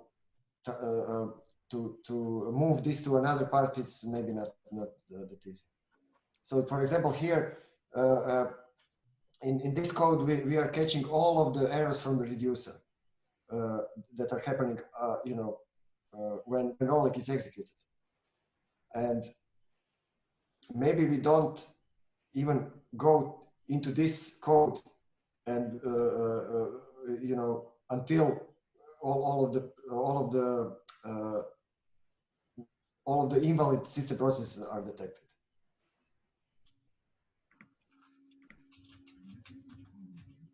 That's it. So Thomas, there's stuff that I pasted in the window. Mm-hmm. So basically, the way it works now is that the SEPC, the SECP 26K1 library it's just a binary, and this is a Java bridge to that binary, and this Java library is uploaded to this JPEG RChain. Interesting. I'm not aware of that. And this gets pulled down in the build, right? And RChain owns this. So what I try to do is create a different wrapper for a Rust library but it would need to be hosted in the same place in the JPEG IO chain. But anyways, those are currently that's how the bridges work, right? There's like a binary, and then you have this bridge, which I had to do JNI to talk to Rust, but you have this bridge, and you use Maven to compile it, and you would need to host it up here, and then you put it into the build.spd, and then it'll pull it down, and then it'll package it, right? Yeah. So that's the route that I took to basically, add crypto to any, and then I extended the Rholang language to be able to call it, right? Similar to how, any of the other hash functions are called and stuff. That was the one route that I took, but it's pretty. It's not that easy. Yeah, I see. To do the bridge and then to get it up into this RChain package hosty thing, I don't know how to do that as well. So that's why I was trying to take an easier route to get to, to take the route to call a service. That's seems to be a lot easier if that's a general purpose way of doing it. Yeah. This is pretty complicated. Yeah. I'm not aware of, I'm not aware of that we are using this in this way. Yeah, I mean, it works, but it's a lot of work, right? Especially doing the bridge is just painful. Yeah. And now to Rust, I mean, it's really painful. So we have already written documentation that that is talking about FFI inside the Rholang and possibility. Yeah. Did you see it? I saw it. Yeah, I read it, but it's not done. Yeah, it's not done, and there is a specification, how to load jar files, and Yeah. So yeah, we don't have this. Yeah, but still, most crypto is in Rust now, so it's the bridge between Scala and Rust that's painful. I mean, JNI is just painful. You have to use structs and very low-level painful stuff. Primitives and structs, right? That's what you have to do. So if we can call Rust program, if we can just call Rust program and have standard input output, that will be also a better way, right? Yes. Because you just call very similar how I called Node.js. With communication with JSON, right? Yes. Yeah. Yeah, it's just some way, of getting out to other things in different languages, right? And be able to compile it or host it, right? This is the other way. Yeah. I didn't succeed to create standard input output. I didn't know exactly how to stream. How to import stream inside the Rholang. But yeah, that would be very useful. Yeah. Okay. Yeah, we definitely have a plan to do it, and we can talk about that. And if you have some time to do part of that would be great also. So yeah, I'm willing to talk about that. Yeah, I've just been I'm interested in using just the Dalek bulletproof Rust library. Can you share a link? Yeah. So maybe I can see,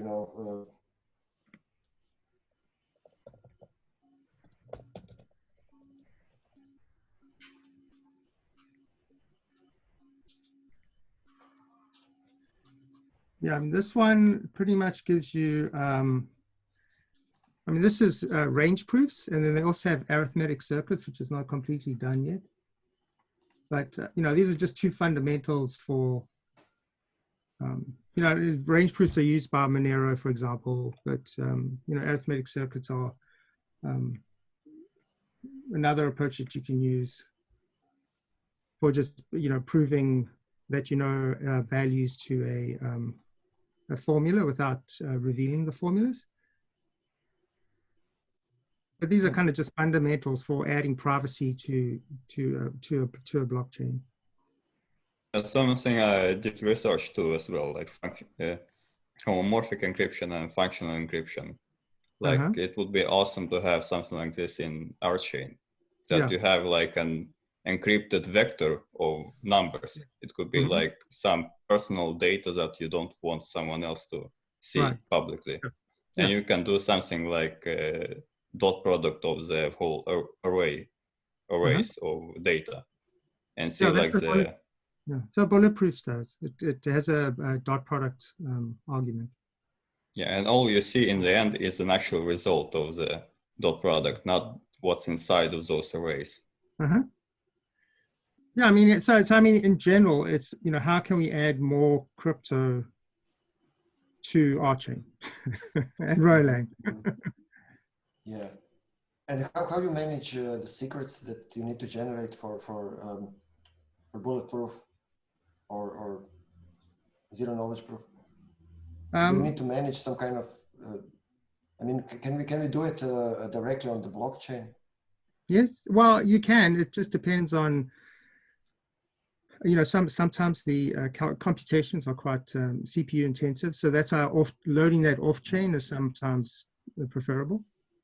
And the key thing is to have bindings to the language, right? Just like we have language bindings now to create a Keccak hash, right? It's just it's part of the language, and then the implementation is, you know, either on or off node, depending on how expensive it is. But it's executed. I mean, it must be. We need to put cost on that, right? Right. It's part of the execution of a deploy. Right. Yeah. Yeah. I mean, this is the way to go. Definitely. Yeah. We introduce new construct in the Rholang, and then we say, oh, this is how you calculate the cost, the cost of execution. And, yeah. And I'm looking, you know, how can we improve our code that you know, this stuff is much easier to build, and then maybe we can create some kind of plugins that, you know, you can easily create your own extension to Rholang and this kind of stuff. Yeah.